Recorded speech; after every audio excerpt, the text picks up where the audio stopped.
ओम श्री गुरु सत्ताय नमः। सभी को प्रणाम। गायत्री से यज्ञ का क्या संबंध है, इसको स्पष्ट करते हुए परम पूज्य गुरुदेव बताते हैं, यज्ञ भारतीय संस्कृति का आदि प्रतीक है।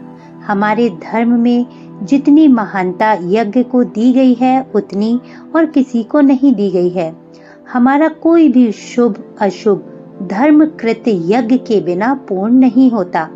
जन्म से लेकर अंत्येष्टि तक 16 संस्कार होते हैं। इनमें अग्निहोत्र आवश्यक है। जब बालक का जन्म होता है तो उसकी रक्षार्थ सूतक निवृत्ति तक घर में अखंड अग्नि स्थापित रखी जाती है। नामकरण, यज्ञोपवीत, विवाह आदि संस्कारों में भी हवन अवश्य होता है। अंत में जब शरीर छूटता है तो उसे अग्नि को ही सौंपते हैं। अब लोग मृत्यु के समय चिता जलाकर यूं ही लाश को भस्म कर देते हैं, पर शास्त्रों में देखा जाए तो वह भी एक संस्कार है। इसमें वेद मंत्रों से विधि पूर्वक आहुतियां चढ़ाई जाती हैं और शरीर यज्ञ भगवान को अर्पण किया जाता है। प्रत्येक कथा, कीर्तन, व्रत, उपवास, पर्व, त्योहार, उत्सव, उद्यापन में हवन को आवश्यक माना जाता है। अब लोग उसका महत्व एवं विधान भूल गए हैं और केवल चिन्ह पूजा करके काम चला लेते हैं। घरों में स्त्रियां किसी रूप में यज्ञ की चिन्ह पूजा करती हैं।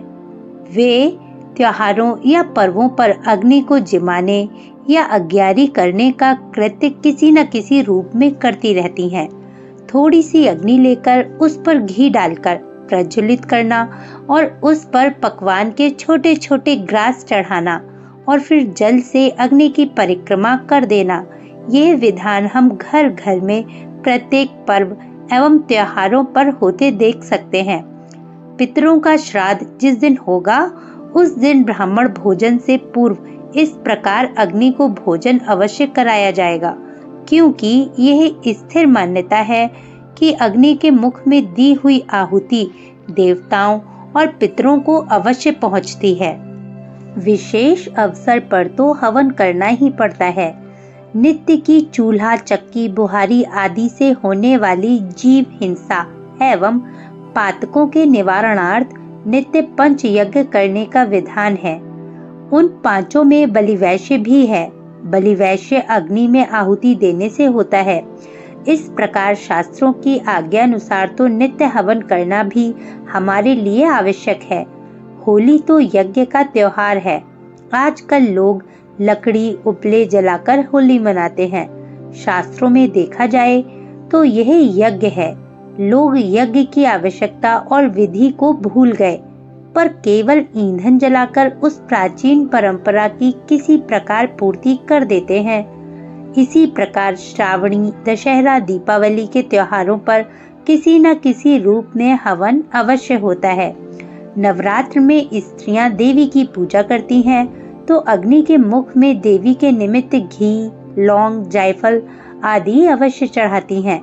सत्यनारायण व्रत कथा, रामायण पारायण, गीता पाठ, भागवत सप्ताह आदि कोई भी शुभ कर्म क्यों ना हो, हवन इसमें अवश्य रहेगा। साधनाओं में भी हवन अनिवार्य है। जितने भी पाठ, पुरस्कार, जप, साधन किए जाते हैं, वे चाहे वेदोक्त हों चाहे तांत्रिक, हवन उसमें किसी न किसी रूप में अवश्य करना पड़ता है। गायत्री उपासना में भी हवन आवश्यक है। अनुष्ठान या पुरुष चरण में जब से 10वां भाग हवन करने का विधान है। परिस्थितिवश 10वां भाग आहुति न दी जा सके तो शतांश यानी 100वां भाग आवश्यक ही है। गायत्री को माता और यज्ञ को पिता माना गया है। इन्हीं दोनों के संयोग से मनुष्य का जन्म होता है, जिसे द्विजत्व कहते हैं। ब्राह्मण, क्षत्रिय, वैश्य को द्विज कहते हैं। द्विज का अर्थ है दूसरा जन्म। जैसे अपने शरीर को जन्म देने वाले माता पिता की सेवा पूजा करना मनुष्य का नित्य कर्म है, उसी प्रकार गायत्री माता और यज्ञ पिता की पूजा भी प्रत्येक द्विज का आवश्यक धर्म कर्तव्य है। धर्म ग्रंथों में पग पग पर यज्ञ की महिमा का गान है। वेद में यज्ञ का विषय प्रधान है, क्योंकि यज्ञ एक ऐसा विज्ञानमय विधान है जिससे मनुष्य का भौतिक और आध्यात्मिक दृष्टि से कल्याण कारक उत्कर्ष होता है। भगवान यज्ञ से प्रसन्न होते हैं, जैसा कि कहा गया है, जो यज्ञ द्वारा पूजे जाते हैं, यज्ञमय हैं, यज्ञ रूप हैं, उन यज्ञ पुरुष विष्णु भगवान को नमस्कार है। यज्ञ मनुष्य की अनेक कामनाओं को पूर्ण करने वाला तथा स्वर्ग एवं मुक्ति प्रदान करने वाला है। यज्ञ को छोड़ने वालों के शास्त्रों में बहुत निंदा की गई है। यजुर्वेद में कहा गया है, सुख शांति चाहने वाला कोई व्यक्ति यज्ञ का परित्याग नहीं करता। जो यज्ञ को छोड़ता है उसे यज्ञ रूप परमात्मा भी छोड़ देते हैं। सबकी उन्नति के लिए आहुतियां यज्ञ में छोड़ी जाती हैं। जो नहीं छोड़ता वह राक्षस हो जाता है। हारीत में कहा गया है, यज्ञ से अनेक पापों से छुटकारा मिलता है तथा परमात्मा के लोक की भी प्राप्ति होती है। मत्स्य पुराण में बताया है, यज्ञ से पुत्रार्थी को पुत्र लाभ, धनार्थी को धन लाभ, विवाहार्थी को सुंदर भार्या, कुमारी को सुंदर पति, श्री कामना करने वाले को ऐश्वर्य प्राप्त होता है और निष्काम भाव से यज्ञानुष्ठान करने से परमात्मा की प्राप्ति होती है। कोटि होम पद्धति में बताया है, यज्ञ करने वाले को गृह पीड़ा, बंधु नाश, धन क्षय, पाप रोग, बंधन आदि की पीड़ा नहीं सहनी पड़ती। यज्ञ का फल अनंत है। यज्ञों से संतुष्ट होकर देवता संसार का कल्याण करते हैं। यज्ञ द्वारा लोक परलोक का सुख प्राप्त हो सकता है। यज्ञ से स्वर्ग की प्राप्ति होती है। यज्ञ के समान कोई दान नहीं, यज्ञ के समान कोई विधि विधान नहीं। यज्ञ में ही सब धर्मों का उद्देश्य समाया हुआ है। महाभारत में बताया है, असुर और सुर सभी पुण्य के मूल हेतु यज्ञ के लिए प्रयत्न करते हैं। सत्पुरुषों को सदा यज्ञ परायण होना चाहिए। यज्ञों से ही बहुत से सत्पुरुष देवता बने हैं। अथर्ववेद में बताया है, यदि रोगी अपनी जीवनी शक्ति को खो भी चुका हो, निराशाजनक स्थिति को पहुंच गया हो, यदि मरण काल भी समीप आ पहुंचा हो, तो भी यज्ञ उसे मृत्यु के चंगुल से बचा लेता है और 100 वर्ष जीवित रहने के लिए पुनः बलवान बना देता है। विष्णु पुराण में बताया है, यज्ञ से देवताओं को बल मिलता है। यज्ञ द्वारा वर्षा होती है, वर्षा से अन्न और प्रजा पालन होता है। हे धर्मज्ञ, यज्ञ ही कल्याण का हेतु है। चरक संहिता में बताया है, तपैदिक सरीखे रोगों को प्राचीन काल में यज्ञ के प्रयोगों से नष्ट किया जाता था। रोग मुक्ति की इच्छा रखने वालों को चाहिए कि उस वेद विहित यज्ञ का आश्रय लें। गीता में कहा है, मैं ही क्रतु हूँ, मैं ही यज्ञ हूँ, मैं ही स्वधा हूँ, मैं ही औषधि हूँ और मंत्र, घृत, अग्नि और हवन भी मैं ही हूँ। हे अर्जुन, यज्ञ रहित मनुष्य को इस लोक में भी सुख नहीं मिल सकता, फिर परलोक का सुख तो होगा ही कैसे। शंख स्मृति में कहा है, यज्ञ न करने वाला मनुष्य लौकिक और पारलौकिक सुखों से वंचित हो जाता है। यज्ञ न करने वाले की आत्मा पवित्र नहीं होती और वह पेड़ से टूटे हुए पत्ते की तरह नष्ट हो जाता है। गीता में बताया है, ब्रह्मा जी ने मनुष्य के साथ ही यज्ञ को भी पैदा किया और उनसे कहा कि इस यज्ञ से तुम्हारी उन्नति होगी। यह यज्ञ तुम्हारी इच्छित कामनाओं, आवश्यकताओं को पूर्ण करेगा। तुम लोग यज्ञ द्वारा देवताओं की पुष्टि करो, वे देवता तुम्हारी उन्नति करेंगे। इस प्रकार दोनों अपने कर्तव्य का पालन करते हुए कल्याण को प्राप्त होंगे। यज्ञ द्वारा पुष्ट किए हुए देवता अनायास ही तुम्हारी सुख शांति की वस्तुएं प्रदान करेंगे। असंख्य शास्त्र वचनों में से कुछ प्रमाण यहाँ बताए गए हैं। इनसे यज्ञ की महत्ता का अनुमान सहज ही हो जाता है। पूर्व काल में आध्यात्मिक एवं भौतिक उद्देश्यों के निमित्त बड़े बड़े यज्ञ हुआ करते थे। देवता भी यज्ञ करते थे, असुर भी यज्ञ करते थे। ऋषियों द्वारा यज्ञ किए जाते थे। राजा लोग अश्वमेध आदि विशाल यज्ञों का आयोजन करते थे। साधारण गृहस्थ अपनी अपनी सामर्थ्यों के अनुसार समय समय पर यज्ञ किया करते थे। असुर लोग सदैव यज्ञों को विध्वंस करने का प्रयत्न इसलिए करते थे कि उनके शत्रुओं का लाभ एवं उत्कर्ष न होने पाए। इसी प्रकार असुरों के यज्ञों का विध्वंस भी कराया गया। रामायण में राक्षसों के ऐसे यज्ञ का वर्णन है जिसे हनुमान जी ने नष्ट किया था।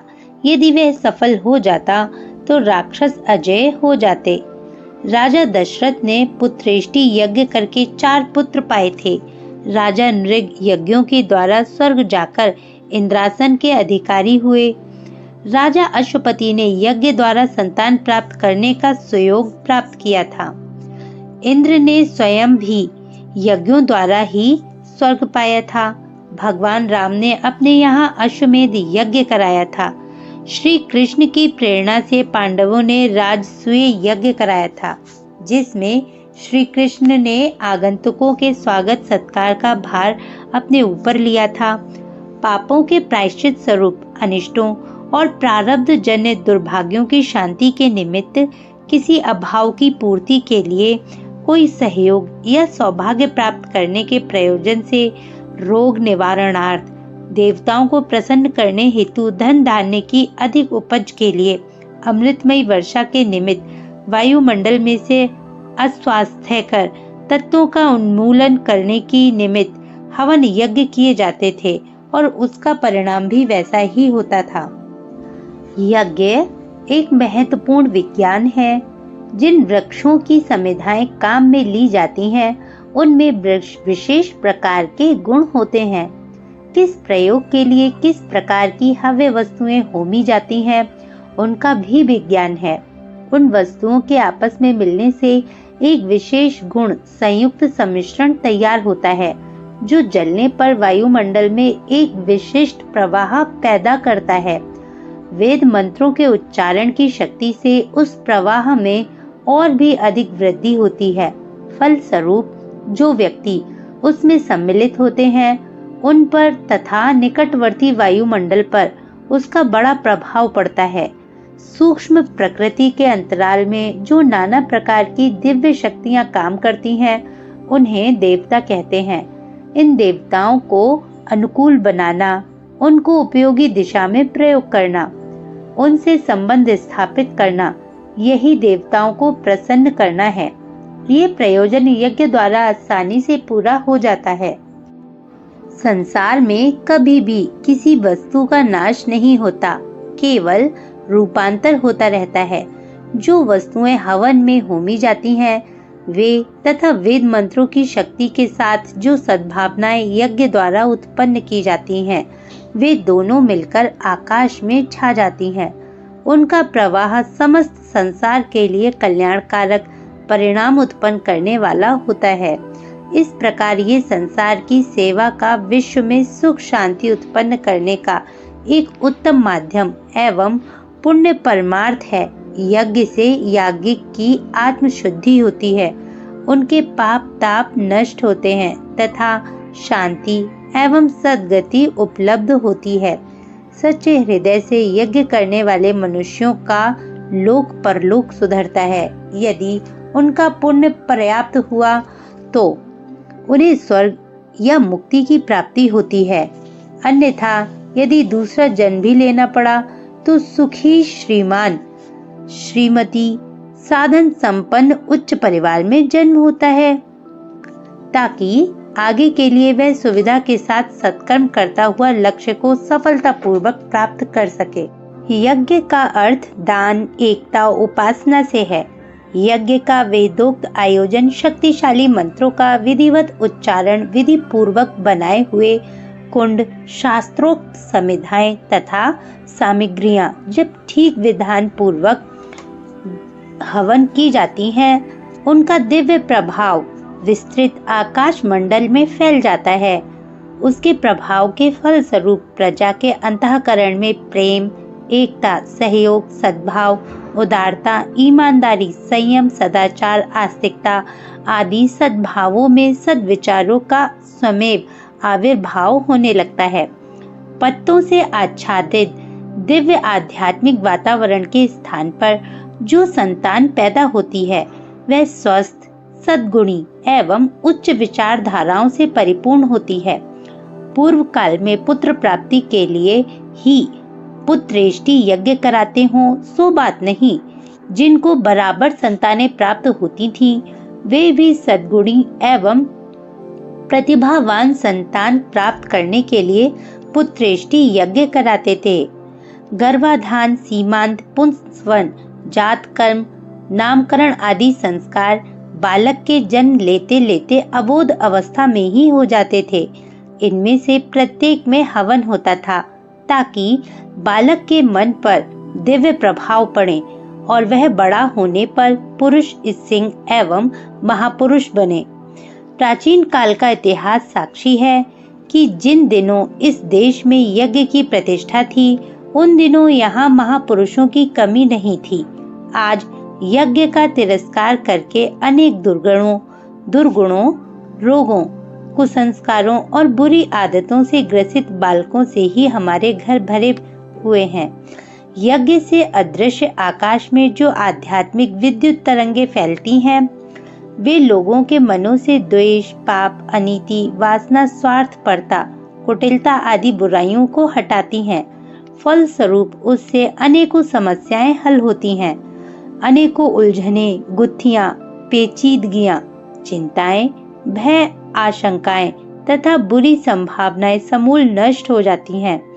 राजा, धनी, संपन्न लोग, ऋषि मुनि बड़े बड़े यज्ञ करते थे, जिससे दूर दूर तक का वातावरण निर्मल होता था और देशव्यापी, विश्वव्यापी बुराइयां तथा उलझने सुलझती थीं। बड़े रूप में यज्ञ करने की जिनकी सामर्थ्य है, उन्हें वैसे आयोजन करने चाहिए। अग्नि का मुख ईश्वर का मुख है। उसमें जो कुछ खिलाया जाता है वह सच्चे अर्थों में ब्रह्म भोज है। ब्रह्म अर्थात परमात्मा, भोज अर्थात भोजन। परमात्मा को भोजन कराना यज्ञ के मुख में आहुति छोड़ना ही है। भगवान हम सबको खिलाता है। हमारा भी कर्तव्य है कि हमें उपकारी के प्रति पूजा करने में कंजूसी नहीं करनी चाहिए। जिनकी आर्थिक स्थिति वैसी नहीं है, वे कई व्यक्ति थोड़ा थोड़ा सहयोग करके सामूहिक यज्ञ की व्यवस्था कर सकते हैं। जहाँ साधन सुयोग ना हो, वहाँ यदा कदा छोटे छोटे हवन किए जा सकते हैं, अथवा जहाँ नियमित यज्ञ होते हैं, वहाँ अपनी ओर से कुछ आहुतियों का हवन कराया जा सकता है। कोई अन्य व्यक्ति यज्ञ कर रहे हों तो उसमें समय, सहयोग एवं सहायता देकर उसे सफल बनाने का प्रयत्न भी यज्ञ में भागीदार होना ही है। हमें ये निश्चित रूप से समझ लेना चाहिए कि यज्ञ में जो कुछ धन सामग्री, श्रम लगाया जाता है, वह कभी निरर्थक नहीं जाता। एक प्रकार से वह देवताओं के बैंक में जमा हो जाता है और उचित अवसर पर संतोषजनक ब्याज समेत वापस मिल जाता है। विधि पूर्वक शास्त्रीय पद्धति एवं विशिष्ट उपचारों तथा विधानों के साथ किए गए हवन तो और भी महत्वपूर्ण होते हैं। वे एक प्रकार से दिव्य अस्त्र बन जाते हैं। पूर्व काल में यज्ञ के द्वारा मनोवांछित वर्षा होती थी। योद्धा लोग युद्ध में विजयश्री प्राप्त करते थे और योगी आत्म साक्षात्कार करते थे।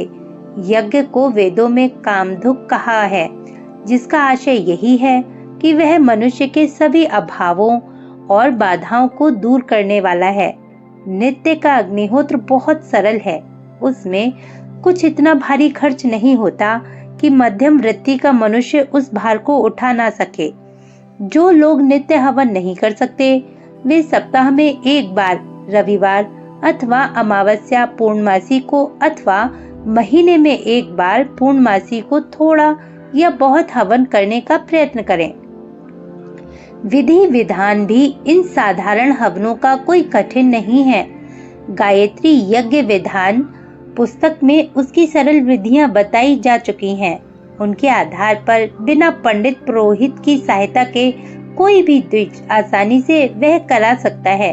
जहाँ कुछ भी विधान ना मालूम हो, वहाँ केवल शुद्ध घृत की आहुतियां गायत्री मंत्र के अंत में स्वाहा शब्द लगाते हुए दी जा सकती हैं। किसी न किसी रूप में यज्ञ परंपरा को जारी रखा जाए तो वह भारतीय संस्कृति की एक बड़ी सेवा है। साधारण होम भी बहुत उपयोगी होता है। उससे घर की वायु शुद्धि, रोग निवृत्ति, अनिष्टों से आत्मरक्षा होती है। फिर विशेष आयोजन के साथ विधि विधान पूर्वक किए गए यज्ञ तो असाधारण फल उत्पन्न करते हैं। यह एक विद्या है। पांचों तत्वों के होम में एक वैज्ञानिक सम्मिश्रण होता है, जिससे एक प्रचंड शक्ति को द्वि मूर्धा, द्वि नासिका, सप्तहस्त, द्विमुख, सप्त जीवा, उत्तरमुख कोटि, द्वादश मूर्धा, द्वि पंचाक्षत कला, युतम आदि विशेषण युक्त कहा गया है। इस रहस्यपूर्ण संकेत में यह बताया गया है कि यज्ञाग्नि की मूर्धा भौतिक और आध्यात्मिक दोनों हैं। ये क्षेत्र सफल बनाए जा सकते हैं। स्थूल और सूक्ष्म प्रकृति यज्ञ की नासिका है, उन पर अधिकार प्राप्त किया जा सकता है। सातों प्रकार की संपदाएं यज्ञाग्नि के हाथ में हैं। वाम मार्ग और दक्षिण मार्ग ये दो मुख हैं। सातों लोक जिह्वाएं हैं। इन सब लोकों में जो कुछ भी विशेषताएं हैं वे यज्ञाग्नि के मुख में मौजूद हैं। उत्तर ध्रुव का चुंबकत्व केंद्र अग्नि मुख है।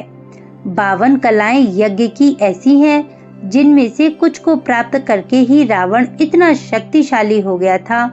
यदि ये सभी कलाएं उपलब्ध हो जाएं तो मनुष्य साक्षात अग्नि स्वरूप हो सकता है और विश्व के सभी पदार्थ उसके करतलगत हो सकते हैं। यज्ञ की महिमा अनंत है और उसका आयोजन भी फलदायक होता है। गायत्री उपासकों के लिए तो यज्ञ पिता तुल्य पूजनीय है।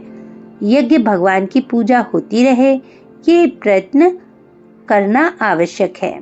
आज के लिए इतना ही। आप सभी का धन्यवाद। ओम शांति। आप अपना बहुत बहुत ख्याल रखिएगा।